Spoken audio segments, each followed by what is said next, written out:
Welcome to Ayna Insights, where prominent leaders and influencers shaping the industrial and industrial technology sector discuss topics that are critical for executives, boards, and investors. Ayna Insights is brought to you by Ayna.ai, a firm focused on working with industrial companies to make them unrivaled segment of one leaders. To learn more about Ayna.ai, please visit our website at www.ayna.ai.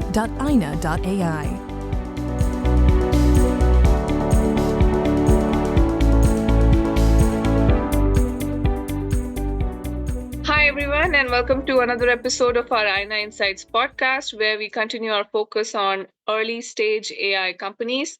Today, our guest is Mr. Vibhanshu Abhishek, who is the CEO and founder of Alltius AI. Alltius is a cutting edge generative AI platform designed to build skillful and accurate AI assistants. These AI assistants can be a game changer for sales and support teams, helping to close deals faster and reduce support costs significantly. Along with Altius, Vibhanshu is also working with University of California, Irvine as an associate professor of information systems and a charter member of TI SoCal. He is also an advisory board member of Brevi. Vibhanshu comes with more than 25 years of experience in the field of engineering. Vibhanshu, a very warm welcome and very excited today to talk to you about Altius and your own journey as its founder and CEO. Thank you so much, Nidhi. Really wonderful to be here. Thanks for the opportunity and looking forward to talking to your audience and speaking with you on some of the topics we discussed earlier. Awesome. So why don't we start with talking about Altius, Vibhanshu, and if you could tell us why and how did you start the company? That's an interesting, I'll take you down a trip memory lane. I've been doing AI for probably over 25 years now. So most of my adult life and then some, I would say. Really been fascinated by robots and artificial intelligence and machine learning for a long time. And I was trained as a computer scientist, went back to grad school at Wharton, where I was one of the first people who started applying machine learning to business research, and then ended up being a faculty at Carnegie Mellon, which had the first machine learning department in the world. And then I was more recently I've been on the faculty at UC-Irvine. The reason I sort of tell that story is I've been someone who's been very excited with AI for several years. And with generative AI, I really started seeing the potential and really the step change that this technology could bring about, right? And this is sort of from an insider perspective. This is not sort of taking an outside in view. So really sort of being someone who has been building these AI models, and I could see the step change in what generative AI could do. So really started Altius as a way to bring generative AI to enterprise use cases. And then over the last couple of years, and this was, way before ChatGPT happened, maybe like a year before ChatGPT happened. So we were a little bit early to the party. And then over the last year or so, we have gravitated towards looking at sales and support use cases, primarily in the BFSI domain. But the technology can be applied broadly, but that's how we are approaching our customers and our use cases. Got it. Got it. And as you're doing that, what, in your perspective, sets Altius apart from some of the other companies? Because especially Right. now, generative AI Yeah. is like so popular. There are so many who are working in this space. So, what, according to you, sets Altius apart from them? That's a very interesting question. So, I think there are a few different factors that set us apart, right? One is our whole philosophy of how we are approaching this problem. The first thing that we are looking at is if you look at customer-centric functions, so marketing, sales, and support, they have been very siloed for a very long time. And that was essentially because it was people who used to lead these functions. People are limited in their capability, hence software that was developed to help these people were also limited in the capability and very siloed. So I think the first thing that we're fundamentally doing is breaking these silos and saying how can we build an AI first layer for customer interactions. It can be aided by humans or it can be completely autonomous, but really how do we build an AI first uh, worldview of customer interactions? And I think that really sets us apart in philosophically how we think about building and architecting the platform, where we're pulling in all these structured and unstructured information uh, for customers, for companies, so that we can have a very deep conversation with customers that we could not have had earlier across different parts of the buying journey. Uh, Given that philosophy, what we have done is we have built a platform where our customers, which are large or mid to large enterprises, can go in and pick pieces to create any kind of customer journey that they want, right? Or customer experience that they want. So that can be applied to customer support, it can be applied to lead generation, it can be applied to sales enablement, or it can be applied to assisting the internal call center or support teams. So it's very flexible in that format and very extensible. But also it's powered by a lot of our core technology that we have built, like that I've built particularly over the last 2 decades, that looks at how do you bring a level of accuracy and determinism to generative AI. So, generative AI is great, like ChatGPT is great at, we give it something, it'll spit out an answer for you. And that answer mostly looks correct in how the answer is generated, but it might not be very accurate. Or it might not behave deterministically every time that you ask something of it, which is what we need in a lot of domains that we are going after. Like if you think about insurance or banking or fintech, you want to be very accurate in the answers you give. So we have built the symbolic AI layer that brings in this level of determinism and accuracy that is just not possible with large language models. So we have no hallucinations in the platform. Salesforce is still talking about uh, low hallucination. We have no hallucination for the last 2 years since we have been in production. So I think that sets us apart. We are also deployed at scale. Many companies are still doing POCs. We are deployed at scale, delivering real value to customers. And I think at the end of it all, we are just powered by a very high-powered team. I've been at the forefront of this area for many years. I've taught many students in this area, so we're really subject matter experts in this area.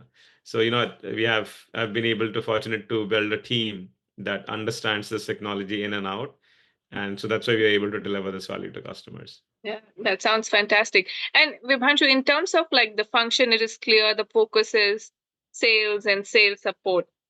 What Right. are some of the end markets where you said, right, you are like at scale at some customers and you are also like doing POCs. So what are some of these end markets that you're serving at the moment or looking to serve in the future? Yeah, I would say two mainstays for us. One is fintech, large fintechs that are scaling up dramatically. So Angel One, for example, is a big customer of ours. Insurance is another area that we are making a lot of strides. So bunch of insurance companies, both across US and India, are customers. So like companies like Prudential, Compass Health, in India, ACO, and we are in discussions with a bunch of other very well-known brands doing POCs. So I would say these are two big areas that we have a lot of momentum. Uh, we are also talking to several banks. So we have wrapped up POCs with DBS, Development Bank of Singapore. We have been doing POCs with some community banks in the US, also in India. Bunch of things going on, but really looking at use cases that are very high volume, that require a high deal of accuracy, but also industries where it's complex, products are complex, use cases are complex, customer needs are very heterogeneous. Those are the areas where I think generative AI has the maximum value to offer. And so that's the areas that we are going after.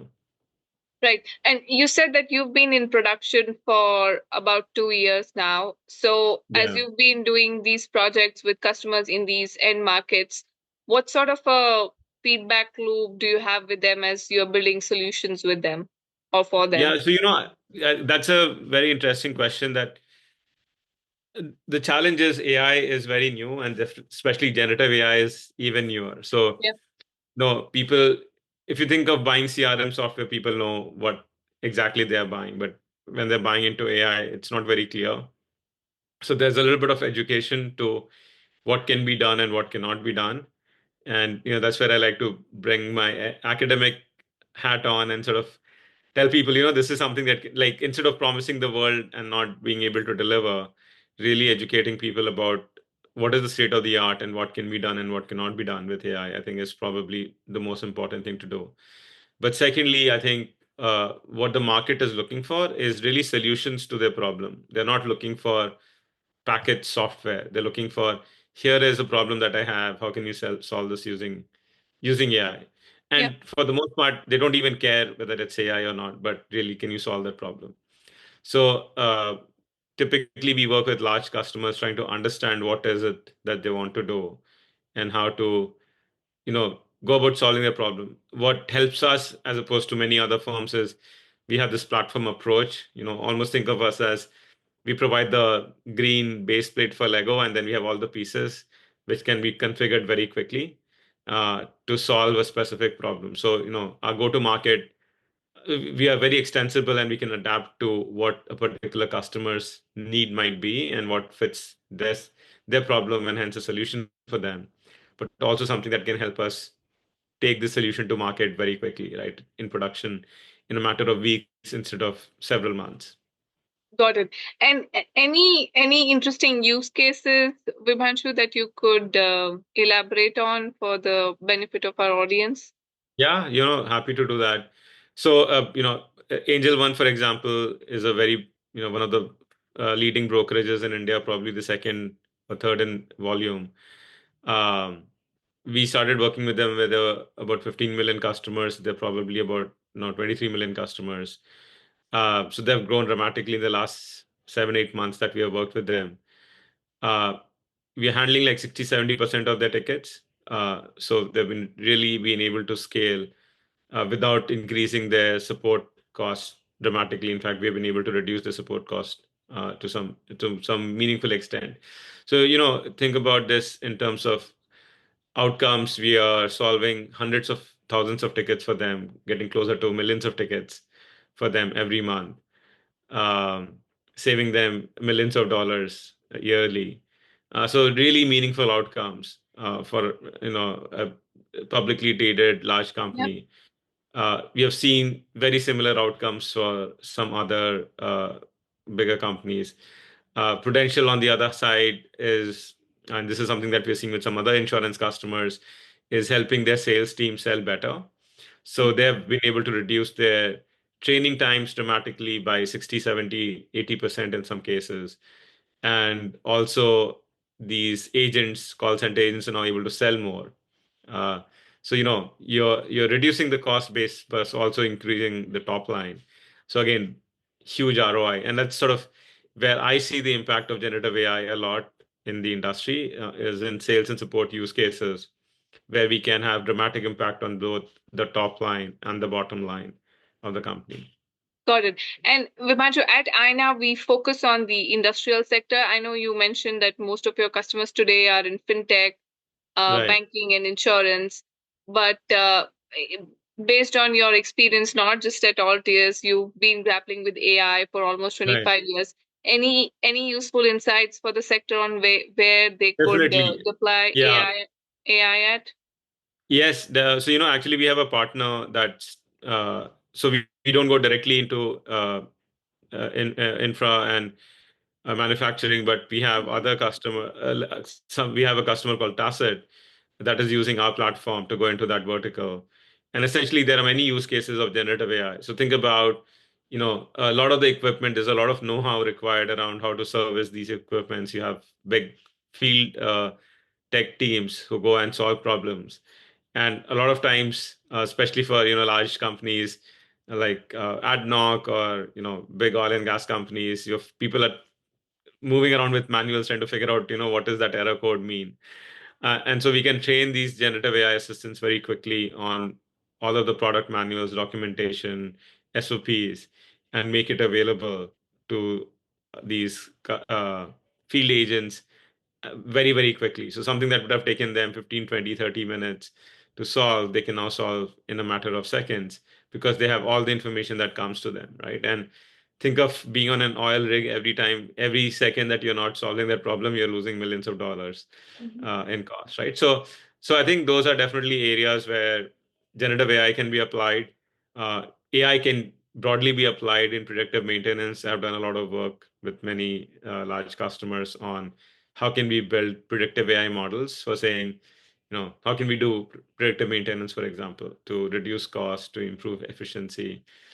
So there are many applications of that, of AI in this domain.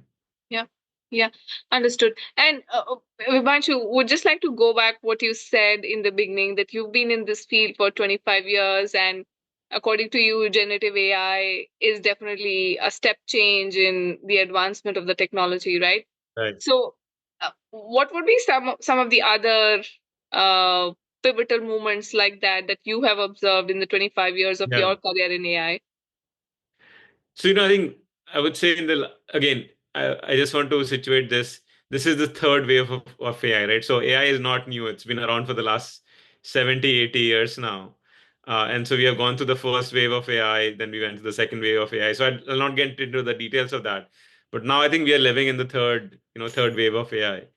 And there are before Gen AI happened, I think there are two dramatic things that happened, right? One is there was both data and compute that was massively available, beginning of this century. We had all this data on the internet. People were producing social media data and whatnot, right? We were produced Yeah.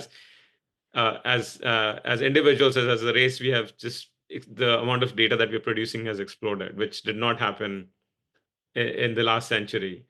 Second thing that happened simultaneously was the compute costs and the storage costs went down dramatically. So with AI and specifically with machine learning, the problem was always there wasn't enough data and there wasn't enough compute. So when I started working in this area, it would take a long time to build even a small neural network model. Mhm. Forget about a trillion parameter model, right? Even 100 parameter model would take a few days to train because compute was so slow. And now with GPUs and whatnot, the training cost is reduced dramatically. So I think the first wave of change came about, the breakthrough came about because we had a lot of data and very cheap compute and storage. Second came about with deep learning and ImageNet. So, with the work that Geoffrey Hinton had been doing for the last 3, 4 decades, now he could apply with all of this new data and new compute to build deep learning models. And I would say that was the second breakthrough that happened in this third wave of AI. And I think the third is the transformer models, like the attention paper, and of course, everything that's happening with generative AI models now. So I would say that's probably the third breakthrough that has happened in generative AI, that we're getting closer to human level intelligence. Got it. But Got it. it's been a long time coming. I think we are seeing it now. It's not happened overnight. It's taken like 50, 60 years. Like Jeff Hinton was working on deep learning for probably 30, 40 years before, he saw the light of the day and he had compute and data to be able to go and prove what he had been working on. Yeah, but it does seem to people that generative AI was born overnight when ChatGPT came into being, and Right. 2023 was like a highlight year, right, for generative AI. So, Right. but what's your take? I mean, of course, there's been a lot of progress, like you talked about, in terms of both the infrastructure and also the use cases that we are seeing being deployed. But from your perspective, what's your take on the real progress in the Right. field of AI versus just being a mere hype? I would say that there is, again, there is hype, and I think it's lack of education really that drives that hype. So in terms of impact, I see tremendous potential, but you have to apply all of these techniques to the right problems. So as an educator for many years, I've taught about how you should think about AI projects. Should you even apply AI to many projects? Many times, AI is this catch-all thing that say, oh, it's almost like magic, right? Yeah. Here is a problem, let's apply AI to solve this. And it doesn't work. There is science to this. There's a lot of art, but there's also a lot of science to how you apply AI. So I think the first order of business is, are we even applying AI to the right problems?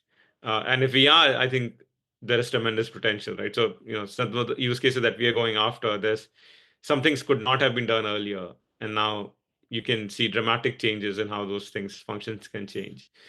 Um, you can probably run a call center with probably 1/10 the number of people with probably better outcomes than what you could have done earlier. But then there are many areas where we don't know whether the outcomes will come or not, whether ROI will come or not. So we have to be very meaningful about um, where to apply these technologies. Second thing, I think we have to be very meaningful about what's the shortcoming of these technologies, right? And so how you design systems, uh, you have to be careful about what's the limitation of them, and then how do you overcome the limitation, either by Right. having human in the loop or having checks and balances in place to make sure that these systems behave in a way that you want them to behave, right? I think the big thing about AI versus other types of models are, a software program, for example, is software programs are very deterministic, right? You know exactly what they're going to do. Yeah. But with AI in general, the challenge is it keeps learning on data. And so, as you get more and more data, the model starts performing differently than what it was programmed for. And so you have to keep constantly assessing the performance of these models. And with generative AI, it takes it to an extreme where it's probabilistic in nature, right? Yeah. So I think you need to be aware of all those facets when you're deploying them in production, and making sure that they will evolve over time, and hopefully they're evolving in the right direction, but also making sure that you're experimenting and checking if things are evolved at where they need to be. Got it. And on that note, Vibhanshu, last question. How do you then foresee the trajectory of, let's say, generative AI in particular, right? Because that's the Right. area that you focus on, especially at Alltius. Yeah. And how do you see adoption panning out? I think I think the very long term view is probably everything that we know today is going to change. Hmm. What kind of work we do, who does the work, all of that is going to be different in the future. I think it's going to be very, difficult for me, and probably, uh, I don't want to even make that comment on how it's going to change. I think we are all going to wrap our heads around how things are going to change. It will be Hmm. a big societal. It's not only going to be a big technological change, but also a big societal change 10 years from now. But I do see, increasingly there is a lot of demand for applying generative AI. I also see a lot of value in applying generative AI, just based on what we have seen with a lot of our customers. Uh, so increasingly, there'll be more and more adoption uh, in the medium term. I can definitely say in the next 3-4 years, a lot of companies will have workflows that have generative AI in those workflows, one way or the other. There might be, uh, there might be the stuff of disillusionment in the short term of, people not realizing the value that they're seeing. I think people are already talking about Microsoft Copilot not being very useful. I hope Microsoft doesn't come after me for saying this, but I think, some of the customers that we have been talking to have been saying that, it's not as useful as uh, they expected it to be. And I think that's something that we have to be very careful and cognizant about, that, there's no general purpose AI today that solves all problems. We have to still think about developing, solutions for specific needs, specific use cases. And that requires just more than having an LLM solve all your questions, right? You have to design systems to solve real problems. And that takes understanding, that takes effort, that takes diligence, which is not just, hey, can I make an OpenAI call and solve all the problems in the world? So I think that's where I would sort of leave it at right now. Awesome. Well, thank you so much, Vibhanshu, for making time for us today and sharing your perspectives on a very hot topic, generative AI. Really appreciate this. Thank you so much, Nidhi. This was really wonderful. Thank you.